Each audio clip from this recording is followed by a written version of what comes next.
Welcome to The Deep Dive, the podcast where we sweat the small stuff so you don't have to. From real stories to expert advice, we're here to uncover everything about hyperhidrosis and empower you to take control. Ready to dive into the world of sweat and solutions? Let's make a splash. All right, everybody, welcome back. You ever try to unlock your phone and your fingers are all sweaty? Oh, it's the worst. Yeah, and it never works right. It really got us thinking. Yeah. About just how much technology, especially like the stuff we use every day, like biometrics. Yeah. really relies on things like,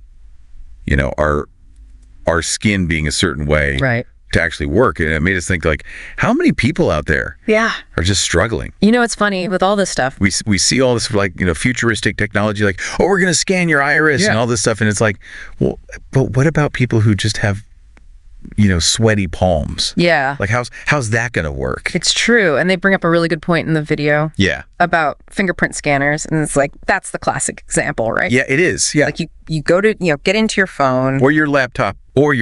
Now, it's like everything's got a fingerprint scanner. Everything, yeah. And, you can wash your hands, you can dry them off all you want. Yeah. But if you've got hyperhidrosis, which is just, excessive sweating. Yeah. Then it's like that technology just doesn't work for you. It just doesn't pick it up properly. Right. Because they're looking for those ridges on your finger. Right. And if there's too much moisture, it just doesn't read it right. It just gets all blurry. And it's like, it's not your fault. It's not your fault at all. It's just your body.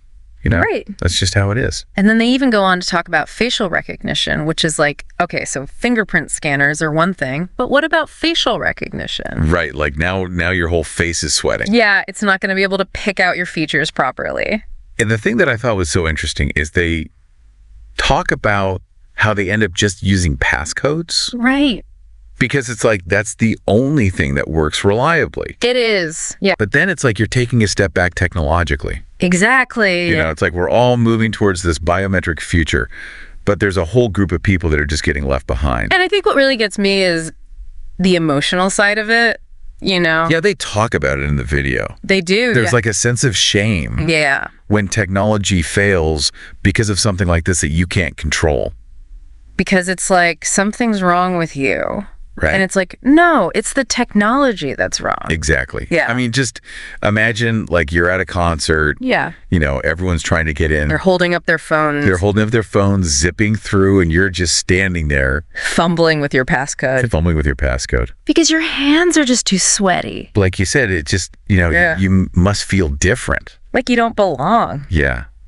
It's just got to be so frustrating. Yeah. And it makes you think about, we talk about accessibility a lot on the show. Right. But this is like a whole other level of it. It is, yeah. Where it's not just about, being able to see the screen or hear the audio. Yeah. It's about your body literally interacting. Your physical being. With the technology. And whether or not it's even capable of doing that. And that's a whole other dimension. It is. So like, what do we do? Like, are passcodes the only solution for people right now?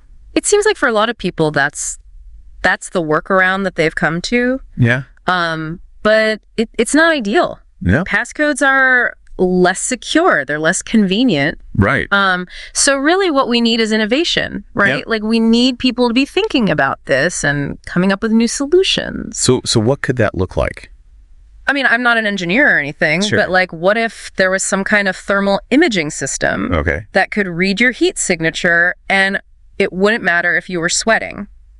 Interesting. Or what about a sensor that could analyze the chemical composition of your sweat? Whoa, wait a minute. And use that to identify you. So like your sweat is unique? Well, I don't know if it is. Okay. But that's what research is for. Okay, so figure that out. Right. But I mean, those are just a couple of ideas off the top of my head. But Yeah. the point is, like, we need to be thinking outside the box. Totally. And coming up with ways to make technology work for everyone. That's amazing though. Like I never would have thought of that. Yeah. A sweat analyzing sensor? Yeah. Like that's wild. It is pretty wild. But I mean, could we even build something like that? I mean, I'm sure it would be incredibly difficult, Right. but I don't think it's impossible. That's true. And that's why it's so important to keep pushing the boundaries, Yeah. Yeah. Like if we just accept things the way they are, then nothing will ever change. Totally.